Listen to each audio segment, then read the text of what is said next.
가이드 메시지입니다. 오늘 이렇게 말씀으로 만나게 된 것에 대한 깊은 감사의 마음을 먼저 표시합니다. 가이드 메시지를 그래도 우리 공동체 말고도 우리 유튜브 채널을 통해서 많은 분들이 함께 또 접하는 것 같다는 생각이 들어서 조금 또 그런 어떤 영적인 책임감이 드는 것도 사실입니다. 그러나 중요한 것은 이 시간은 우리 공동체에게 부어주신 하나님의 어떤 비전을 말씀을 통해서 확인하는 그런 것이 1차적인 목표입니다. 그러니까 이런 부분을 통해서 우리 안에 하나님께서 어떻게 말씀하시는가에 집중할 수 있는 여러분들 될 수 있기를 바라겠습니다. 자, 첫 번째 단락입니다. 1에서 12절. 이게 몇 장인지만 아는데요. 오늘 말씀은 민수기 34장의 말씀을 함께 살펴봅니다. 자, 첫 번째 단락입니다. 1에서 12절 말씀. 가나안 사방 경계선입니다. 가나안 사방 경계선. 자, 본 단락을 보면 가나안 땅에 들어가서 얻게 될 동서남북 영토의 경계선을 지금 설명하고 있는 것을 볼 수가 있습니다. 신광야로부터, 그죠? 신광야로부터 사해 끝까지, 신광야로부터 사해 끝까지 걸쳐져 있는 그런 어떤 이스라엘 백성들이 얻을 영토에 대한 간략한 설명들이 나오고 있는 것을 볼 수가 있어요. 자, 중요한 것은 무엇이냐면 두 가지 포인트를 살펴봅니다. 첫 번째는 이미 얻은 뒤에 경계를 지금 설명하고 있는 것이 아니라 하나님의 약속에 의한 경계선을 설명하고 있다는 거예요. 그러니까 뭔가 점령을 다 끝내놓고 난 다음에 점령한 만큼의 경계를 설정하고 또 그것들을 설명하고 있는 것이 아니라 아직 정복전쟁을 시작하기도 전에 지금 그 경계를 설명하고 있다는 것이죠. 하나님의 약속에 의해서 경계가 설정되고 땅을 나눌 준비를 하고 있는 모습을 볼 수 있는 것입니다. 여러분, 하나님의 비전의 땅은 믿음이 중요합니다. 현실에 의해서 땅의 경계가 결정되는 것이 아니라 비전의 경계가 결정되는 것이 아니라 여러분들에게 주어진 믿음에 의해서 비전의 경계가 설정되는 것이죠. 수많은 믿음의 사람들이 믿음으로 자신들의 비전의 경계를 설정했고 또 그것들을 이루는 은혜를 경험했습니다. 여러분 생각해 보세요. 마틴 루터킹 목사 예를 드는 걸 저는 참 좋아하는데 보십시오. 그에게는 꿈이 있었다고 얘기하죠. 그런데 그 꿈이라는 게 현실에 비춰본다면 도저히 이루어질 수 없는 그런 꿈이었어요. 지금도 그죠? 백인 경찰에 의해서 흑인이 아주 잔혹하게 죽임을 당해서 비인격적이고 아주 비인간적으로 죽임을 당해서 미국 사회가 지금 들끓어오르고 있지 않습니까? 하물며 마틴 루터킹 목사가 활동했던 60년대 미국 사회는 더더욱 심한 흑백 갈등이 있었죠. 흑백 갈등이라고 할 것도 없이 그냥 백에 의한 흑의 그죠? 차별이 존재하고 있었죠. 현실로 볼 때는 그가 꿈꾸는 꿈이란 말도 안 되는 꿈이고 말도 안 되는 헛된 그런 꿈이라고 할 수 있어요. 하지만 그는 그 꿈을 어떻게 했습니까? 믿음으로 꿨죠.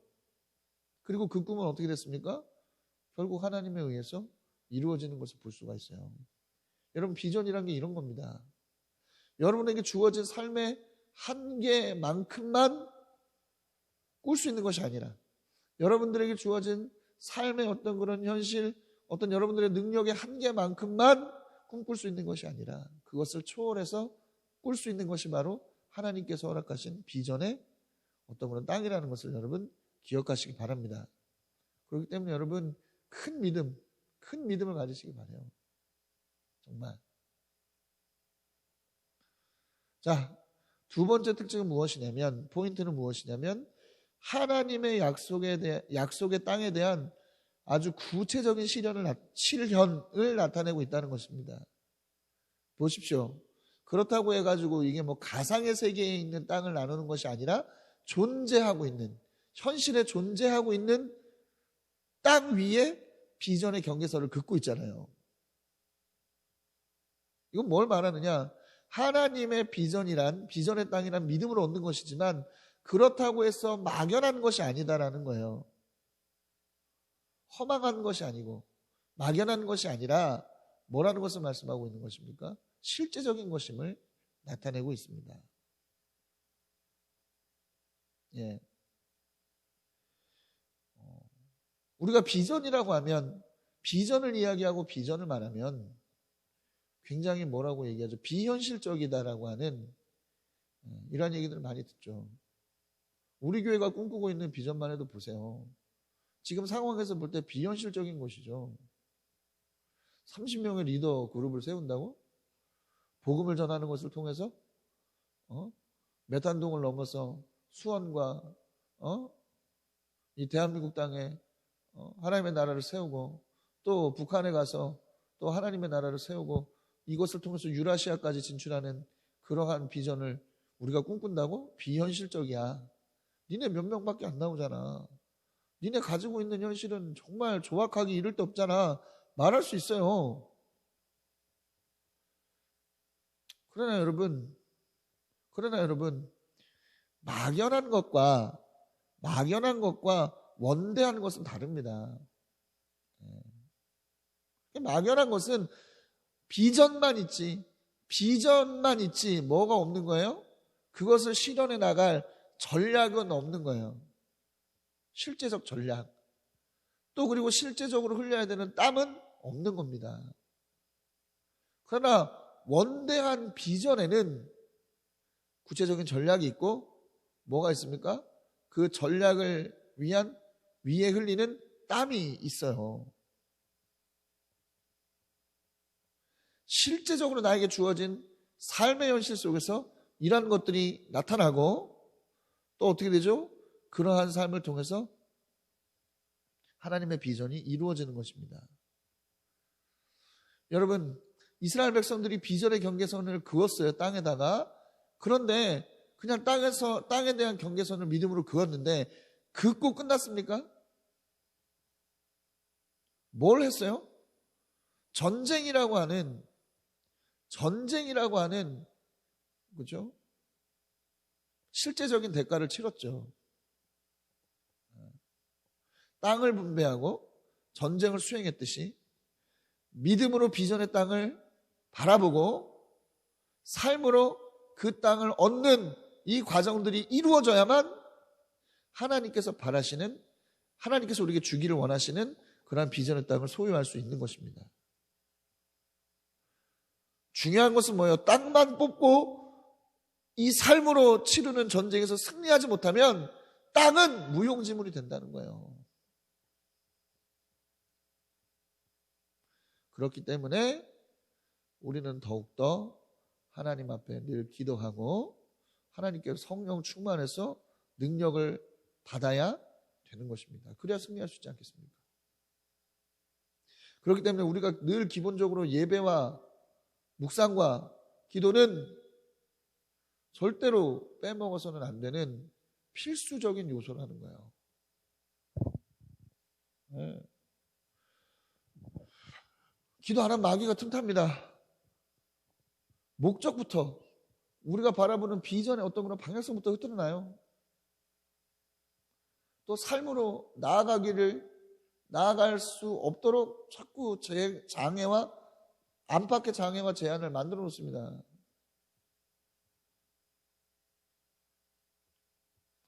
특별히 기도 힘쓰시는 여러분들 되시기를 바랍니다. 아멘입니까? 우리가 예배하고 말씀 보는 것은 열심히 하고 있기 때문에 부족한 것이 있다면 기도가 아니겠는가. 좀 담임 목사로서 그런 생각을 해봐요. 기도가 부족하다. 기도가.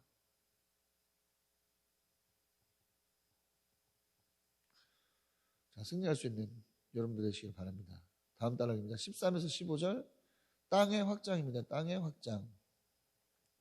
본 단락을 보면 동쪽에 요단강 동쪽으로 2지파 반이 이미 기업을 얻었기 때문에 9지파 반이 방금 전에 우리가 설명했던 그 요단 서편의 땅을 나누게 되었다고 하는 것을 말하고 있어요. 여러분 12지파가 나눌 것을 9지파 반이 나눴다면 각자 가져갈 몫의 땅의 크기는 어떻게 됐겠습니까? 넓어졌죠. 확장이 됐다는 거예요. 여러분 요단 동쪽은 원래 하나님의 약속의 땅은 아니었습니다. 그러나 하나님께서 승리를 허락하셨고 이스라엘의 일부 지파가 믿음으로 그것을 취했기 때문에 얻을 수 있게 된 것이었어요. 중요한 것은 뭐냐면 하나님의 비전의 땅은 계속적으로 넓어지는 특징을 가지고 있다는 것입니다. 네. 하나님의 비전의 땅은 계속적으로 넓어지는 특성을 갖고 있어요. 자, 마태복음 25장 14에서 30절을 보면 달란트 비유가 나오는데 그 달란트 비유 중에서 29절에서 30절, 특별히 29절을 보면 이런 이야기가 나와요. 가진 사람에게는 더 주어서 넘치게 하고, 예, 하나님의 비전의 땅을 성취해 가다 보면, 그렇죠? 하나님께서 우리에게 더해 주시는 그런 부분이 있어요. 그런데 이것은 하나님의 비전의 땅을 성취해 나아가는 사람들에게 주어지는 하나님의 선물이지, 하나님의 땅을 성취해 나가지 않는 사람들에게는 절대 이러한 선물이 주어지지 않는 것입니다. 오히려 어떻게 되는 거예요? 자신에게 주어진 비전의 땅마저도 빼앗기죠. 현실이 어렵다고 해서, 상황이 어렵다고 해서 하나님께 주신 비전의 걸음을 걷지 못해? 걷지 않아? 그럼 어떻게 되는 거예요, 결국에는? 우리에게 주어진 비전의 땅을 빼앗기게 되는 겁니다. 그러나 어려워도 어떻게 하는 거예요? 현실적으로 어렵고 부족해도 하나님께서 주신 이 땅을 믿음으로 취해 나가고 승리해 나아갈 때 하나님께서는 어떻게 하시는 거예요? 오히려 더해 주시는 은혜를 우리 가운데 베풀어 주시는 것입니다. 그렇기 때문에 여러분 믿음을 여러분 소유하시기 바랍니다. 그리고 비전을 향한 여러분들에게 주신 비전을 향한 강력한 걸음을 계속해 나가세요. 그러면 본래 여러분들이 꿈꿨던 것보다 더 많은 것들을 주시는 하나님의 은혜를 경험하게 되실 것입니다. 바라기는 우리 교회 가운데도 또 여러분 우리 교회 성도들인 여러분들 가운데도 이러한 확장의 역사가 온전히 이루어질 수 있게 되기를 그리스도의 이름으로 강력히 또한 축원합니다. 자, 16에서 29절입니다. 지파의 대표들이에요. 16에서 29절 지파의 대표들. 자, 본달락을 보면 땅을 뽑은 대표들을 설정합니다. 선정하는 것을 볼 수 있죠. 자, 유다 지파의 갈렙이라고 하는 사람의 이름이 돋보여요. 그렇죠? 출애굽 1세대의 유일한 생존자잖아요. 그렇죠? 물론 여호수아도 있습니다만 여호수아는 지금 땅을 뽑는 대표가 아니라 이스라엘 전체의 대표이기 때문에 어쨌든 각 지파의 대표들의 이름을 볼 때 갈렙이라고 하는 사람은 출애굽 1세대의 유일한 생존자 맞습니다. 그렇죠? 자, 중요한 것은 여러분 민수기 1장이나 26장의 인구조사에 관한 내용을 보면 야곱의 장자인 르우벤 지파가 첫머리에 나오는 것을 볼 수 있어요. 근데 지금은 어느 지파의 이름이 첫머리에 나왔습니까? 유다 지파의 이름이 첫머리에 나왔습니다. 왜 이런 일이 있을까요? 또 마찬가지로 민수기 2장을 보니까 광야에서 진을 치는 그러한 기록을 볼 때 뭐예요? 유다 지파가 또 첫머리에 나오는 것을 볼 수가 있습니다. 이것은 유다 지파의 특별한 그런 어떤 위치를 볼 수 있는 거예요. 자, 단순히 어떤 그런 족보로서 어떤 순서를 매길 때는 루벤이 야곱의 장자이기 때문에 첫머리에 서게 되지만 실제적으로 비전의 땅을 정복해 나갈 때에는 누가 앞장을 섰다는 거예요? 유다 지파가 이스라엘 12지파의 대표, 이스라엘 12지파의 장자로서 앞장을 섰던 그러한 모습을 볼 수가 있는 것이죠. 그렇다면 어떻게 유다 지파가 이러한 역할을 할 수 있었을까요? 사람 때문입니다. 유다 지파가 배출해낸 탁월한 믿음의 사람들 때문이죠. 대표적으로 누구예요? 이 지금 그 땅을 뽑는 대표로 선정된 칼렙이잖아요. 예. 갈렙은 가데스 바네아 사건에서, 정탐꾼 사건에서 어떻습니까? 믿음을 지킨 사람입니다. 예. 그리고 우리가 앞으로 있을 어떤 땅의 정복에 대한 이야기, 여호수아서나 사사기서의 일부에 나오는 그러한 이야기들을 보면 어떻게 되고 있어요? 정말로 믿음을 가지고 갈렙이 자신에게 주신 그 땅을 향해서 나아가는 모습 볼 수 있죠. 그리고 반드시 얻어내는 그런 모습을 볼 수 있어요.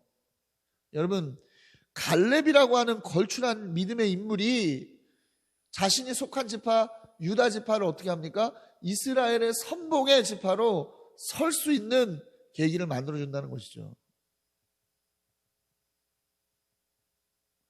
이러한 모습은 또 어디 누구로 이어져요? 다윗으로 또 이어지죠.